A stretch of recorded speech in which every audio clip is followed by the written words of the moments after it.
పౌష్టిక ఆహారంలో చిరుధాన్యాల ప్రాధాన్యత పెరుగుతోంది. పోషకాల స్థాయి ఎక్కువగా ఉండడంతో పాటు విటమిన్లు ఎక్కువగా ఉన్న మారుతున్న ఆహారపు అలవాట్ల కారణంగా వీటి వాడకం తగ్గడంతో సాగు విస్తీర్ణం తగ్గిపోయింది. చిరుధాన్యాల్లో రాగితో పాటు కొర్రను ప్రధానంగా చెప్పుకోవచ్చు.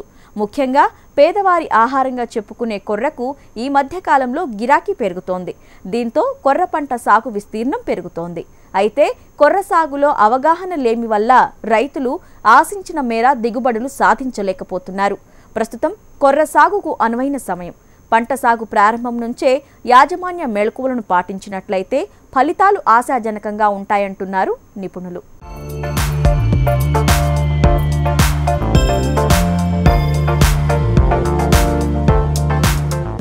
మారిన జీవనశైలి, ఆహారపు అలవాట్లతో చిరుధాన్యాల సాగు విస్తీర్ణం తగ్గుముఖం పట్టింది. ఇప్పుడిప్పుడే వీటి వాడకంతో పునర్వైభవం సంతరించుకుంటుందనే చెప్పాలి. పోషక విలువలు, అవి ఆరోగ్యానికి చేసే మేలును గుర్తించాక రాగులు, సజ్జలు, జొన్నలు, కొర్రల వాడకం పెరుగుతోంది. కొర్రల్లోని అధిక పోషకాల వల్ల మధుమేహ వ్యాధిగ్రస్తులతో పాటు రక్తపోటుకు గురైన వారికి మంచి ఆహారమని వైద్యులు సిఫార్సు చేస్తుండడంతో ఒక్కసారిగా దీని సాగు విస్తీర్ణం పెరుగుతోంది. సంప్రదాయ పంటలు కనుమరుగవుతున్న ఈ సమయంలో కొర్ర సాగు పెరగడం మంచి పరిణామం.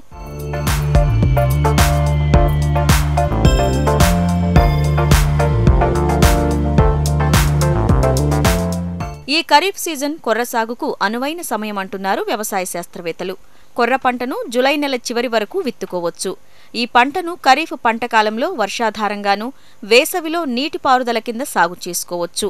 తేలిక నేలలు, బరువైన నల్లరేగడి నేలలు కొర్ర సాగుకు అనుకూలం. ఈ పంటకు మురుగునీరు పోయేటటువంటి అవకాశం ఉన్న ఏ నెలలో అయినా సాగు చేసుకోవచ్చు.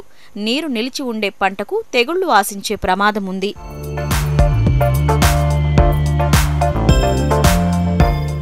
కొర్రలో చాలా రకాలు ఉన్నాయి. ఇందులో మొదటగా ప్రసాద్. ఇది స్వల్పకాలిక రకం. 70 నుంచి 75 రోజులకు కోతకు వస్తుంది. 100 సెంటీమీటర్ల వరకు ఎత్తు పెరిగి గింజలు లావుగా బంగారు వర్ణంలో మెరుస్తుంటాయి.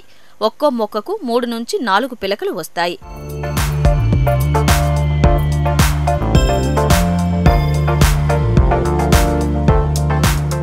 ఇక రెండవ రకం కృష్ణదేవరాయ. మొక్క 110 నుంచి 120 సెంటీమీటర్ల వరకు ఎత్తు పెరిగి చొప్ప నాణ్యంగా ఉంటుంది. ఒక్కో మొక్కకు 4 నుంచి 5 పిలకలు వస్తాయి. సగటున ఎకరాకు 10 నుంచి 12 క్వింటాళ్ల వరకు దిగుబడి వస్తుంది.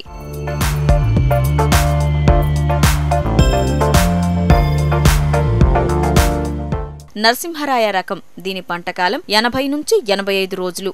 ఎకరాకు 10 నుంచి 12 క్వింటాళ్ల వరకు దిగుబడి వస్తుంది. మొక్క ఎత్తు 120 సెంటీమీటర్ల వరకు పెరుగుతుంది. పిలకలు బాగా పెరగడం, చొప్ప నాణ్యంగా ఉండడం అనేది ఈ రకం మొక్క ప్రత్యేకత.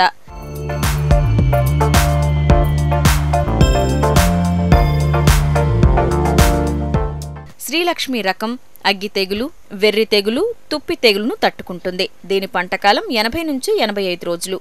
ఎకరాకు 10 నుంచి 12 క్వింటాళ్ల దిగుబడి వస్తుంది.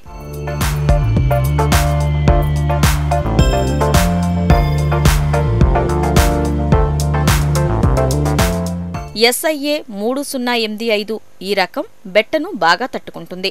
SIA 3088 రకం ఎకరాకు 10 నుంచి 12 క్వింటాళ్ల దిగుబడి రావడంతో పాటు ఇది స్వల్పకాలిక రకం.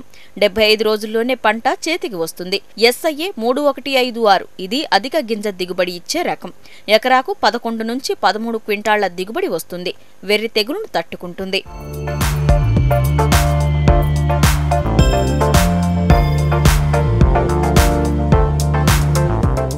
ఎకరాకు 2 కిలోల వరకు విత్తనం అవసరముంటుంది. వరుసల మధ్య 25 సెంటీమీటర్లు ఉండేలా చూసుకోవాలి. మొక్కల మధ్య 7.5 నుంచి 10 సెంటీమీటర్లు ఎడమ ఉండాలి. విత్తనాలు ఎక్కువ లోతులో వేయకూడదు. అలా చేస్తే పోషక విలువలు పంటకు అందవు. విత్తనం విత్తిన 25 రోజుల మధ్యలో ఒకసారి గొర్రుతో అంతరకృషి చేసుకుంటే కలుపును నివారించవచ్చు.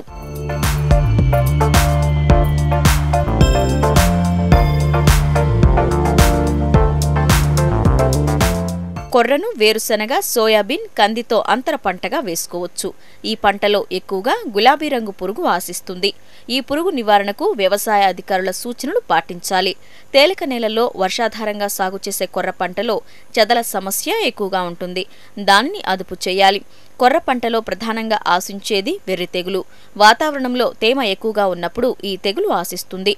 ఆకుల అడుగు భాగంలో తెలుపు రంగుల బూజు పెరుగుదల గమనించవచ్చు. ఈ ఆకులు క్రమేపీ ఎండిపోయి పిలకలుగా తయారవుతాయి. మొవ్వ నుంచి వెన్న బయటికి రాదు.